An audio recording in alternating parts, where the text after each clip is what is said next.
உதவி பண்றேன். சரி சரி தேங்க்ஸ். இந்த பீன்ஸ் ஸ்ப்ரவுட்ஸ் எல்லாம் அதிக விலை போகாதுன்னு எனக்கும் தெரியும். எப்படியாவது கஷ்டப்பட்டு லெவல் 2க்கு போகணும்னு பாக்குறேன். ஆனா செகண்ட் லெவல்ல இருக்கிறதுங்க கேரட் தானே போடும்.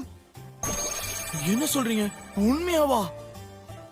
பரவாயில்ல, எனக்கும் கேரட்ஸ் கிடைக்கணும்னு இருந்தா நிச்சயமா கிடைக்கும்.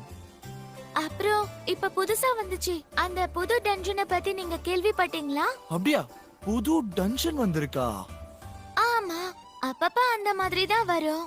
ஆனா அந்த பேரை ஞாபகம் வச்சுட்டு சொல்றதுதான் கஷ்டமா இருக்கு. நிபோ அது இல்ல, நிஹோனியமோ கிகோனியமோ ஏதோ சொன்னாங்க. நிஹோனியமா? இதுவா கஷ்டம்ன்றீங்க? உங்களுக்கு தான் அது ஈஸி. அங்க என்ன விழுந்திருக்குங்கறத நெப்டியூன் விசாரிக்கிறதுக்கு போயிருக்காங்க. அவங்க வந்ததும் நான் சொல்லிடுறேன். என்னது நெப்பா? என்னது? உங்களுக்கு அதெல்லாம் தெரியாதா? செக்ரோல இருக்கிற ரொம்ப பவர்ஃபுல்லான ஆர்கனைசேஷன். ஓ, சரி ஓகே.